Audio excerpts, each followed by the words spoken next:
کہ فائر وال کون لگا رہا ہے، فائر وال سے کس کو خطرہ ہے، کیا پاکستان کی سلامتی کو خطرہ ہے، کیا پاکستان پہ کوئی حملہ آور ہو چکا ہے؟ ایسا ہرگز نہیں ہے، بلکہ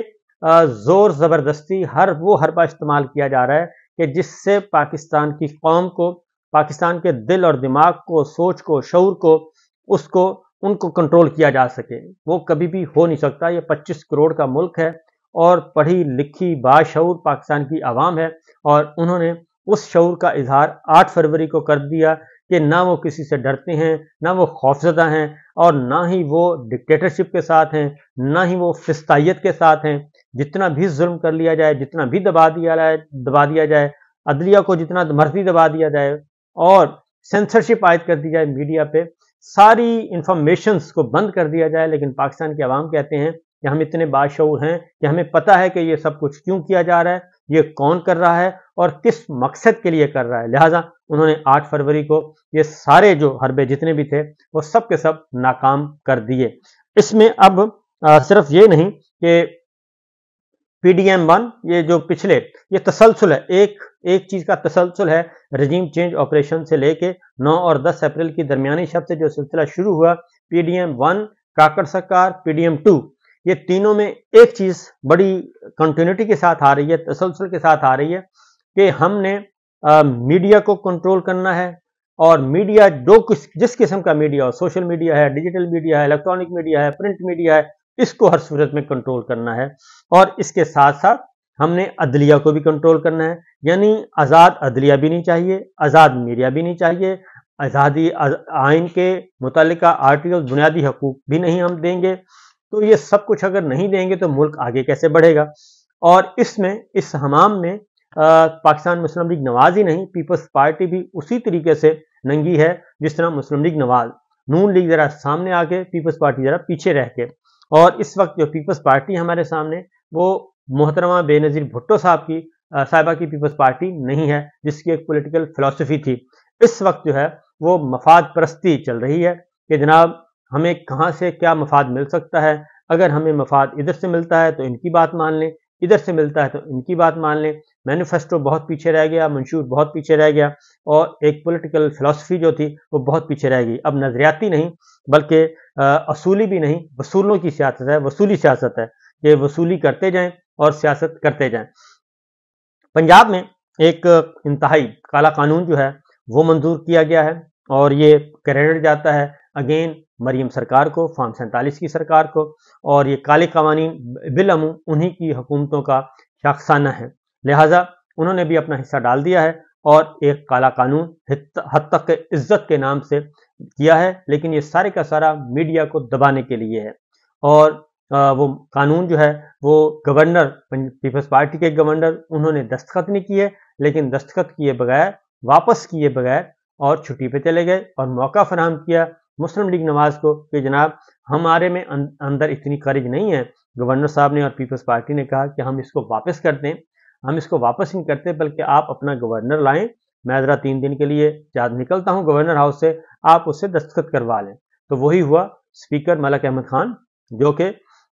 قائم مقام گورنر بنے، اور انہوں نے دستخط فوراً کر دیے، اور وہ قانون بن گیا، اور اب اس قانون کو ہائی کورٹ میں چیلنج بھی کر دیا گیا۔ اس کا بنیادی مقصد یہی ہے کہ سندھ کے مکمل طور پہ قدغنیں لگائی جائیں، social media, digital media, electronic media, print media, اور کسی بھی خبر پہ آپ کا محاسبہ ہو سکتا ہے، اور سپیڈی ٹرائل ہوگا، اسپیشل کورٹس ہوں گی، 6 ماہ کے اندر فیصلہ ہوگا، 30 لاکھ روپے تک جرمانہ ہوگا۔ لہٰذا اب کوئی بھی جرنلسٹ کسی بھی کیپیسٹی میں اب وہ انڈیپینڈنٹلی نہیں کام کر سکے گا، اسی لیے اب اس کی مذمت بھی ہو رہی ہے، اور تمام صحافتی تنظیمیں، چھوٹی بڑی، سی پی N E, a P N S, P be اے، ایمینڈ، اور باقی سارے پی ایف یو جے، تمام کے تمام پریس ایسوسی ایشن، سب کے سب اکٹھے ہو گئے ہیں، اور وکلا بھی ان کے ساتھ مل گئے ہیں، اور اس کو ہائی کورٹ میں فوراً چیلنج کر دیا گیا ہے۔ یہ صرف اس حد تک نہیں ہو رہا، بلکہ ایک فائر وال بھی خرید لی گئی ہے، اور فائر وال کا مقصد بھی یہی ہے، اور یہ ساری چیزیں ایک ہی نقطے کے ارد گرد گھوم رہی ہیں کہ پاکستانی یوتھ کو، پاکستان کی نوجوان نسل کو، پڑھی لکھی نسل کو قابو کیسے کرنا ہے، اور یہ جو اپنے حق مانگ رہے ہیں، یہ جو انڈیپینڈنٹ سوچ ہے ان کی، آزاد عدلیہ کی بات کرتے ہیں، آزاد میڈیا کی بات کرتے ہیں، سپریمیسی آف کانسٹیٹیوشن کی بات کرتے ہیں، رول آف لا کی بات کرتے ہیں، ڈیموکریسی کی بات کرتے ہیں، اپنے بنیادی انسانی حقوق کی بات کرتے ہیں، اپنے ووٹ کا رائٹ صرف ووٹ کا رائٹ نہیں چاہتے بلکہ وہ کہتے ہیں ہم جو ووٹ دیں وہ وہیں جائے جہاں ہم نے ڈالا ہے۔ یہ سارے مسائل جو ہیں وہ اس وقت چل رہے ہیں، لیکن ریاست جو کہتے ہیں کہ جی ہم ریاست ہیں، بالکل ہیں، لیکن وہ سارے کے سارے مل کر بھی جو ریاست کے دعوے دار ہیں، ڈیفیکٹو رولرز بھی اور ڈمی سرکار بھی، فارم 47 کی سرکار بھی، جعلی حکومت بھی، سب کے سب مل کر بھی ابھی تک کنٹرول نہیں کر پائے، اور ایک پابندی لگائی جاتی ہے اور پانی دوسرے راستے سے نکل جاتا ہے، دوسرے راستے روکنے کی کوشش کرتے ہیں، تیسرے راستے سے نکل جاتا ہے، کیونکہ سوچوں پہ پہرے نہیں بٹھائے جا سکتے۔ بہرحال اس وقت صورتحال یہ ہے کہ قانون پاس کر دیا گیا، گورنر صاحب نے دستخط کر دیے، لاہور ہائی کورٹ میں یہ چیلنج ہو گیا، تو پاکستان تحریک انصاف نے قاضی فائز عیسیٰ صاحب چیف جسٹس پاکستان سے کہا ہے کہ قاضی صاحب نے دستور کو گروی رکھ کر عدلیہ کو کسی غیر اعلانیہ عامل اور اس کی مینڈیٹ چور کٹ پتلیوں کو پٹے پر نہیں دے رکھا، تو اپنے حلف سے وفا نبھائیں اور آزادی اظہار و ابلاغ کے خلاف اس سنگین اقدام کی راہ روکیں۔ اور تحریک انصاف نے یہ بھی کہا کہ اس کالے قانون کے نفاذ کو روکنے اور ملک بھر خصوصاً پنجاب کے عوام کو اس کی نحوست سے بچانے کے لیے دستور کی محافظ عدلیہ کا دروازہ کھٹکھٹائے گی پاکستان تحریک انصاف، اور دستور سے نسبت رکھنے والے تمام طبقہ فکر خصوصاً صحافی اور سول سوسائٹی اس کالے قانون کے خلاف ہم آواز ہیں، اور عوامی تائید اور مینڈیٹ سے محروم ان ضمیر دستور اور جمہوریت فروشوں نے دستور بیدار قوتوں اور ان کے کسٹوڈین جنگل راج سے نمک حلالی کا حق ادا کیا ہے، اور اس کی وجہ صرف اور صرف یہ ہے کہ ہم صرف یک طرفہ آواز سننا چاہتے ہیں، اس کے علاوہ کاؤنٹر نیریٹو ہم نہیں سننا چاہتے۔ یہ سلسلہ اس وقت چل نکلا ہے جی، اور دوسری جانب پاکستان تحریک انصاف جو ہے، پاکستان تحریک انصاف کی طرف سے کچھ اہم اپوائنٹمنٹس کی گئی ہیں اور عمران خان صاحب نے اس کی منظوری دی ہے۔ زرتاج گل کو قومی اسمبلی میں پارلیمانی لیڈر مقرر کیا ہے، زین قریشی صاحب کو قومی اسمبلی میں ڈپٹی پارلیمانی لیڈر مقرر کیا ہے، اور احمد چٹھا کو بھی قومی اسمبلی میں ڈپٹی پارلیمانی لیڈر مقرر کر دیا گیا ہے۔ اس طریقے سے یہ خاتون زرتاج گل ان کو ان کا حق ملا، اور زین قریشی صاحب شاہ محمود قریشی صاحب کے بیٹے ہیں، احمد چٹھا صاحب حامد ناصر چٹھا صاحب کے بیٹے ہیں، لہٰذا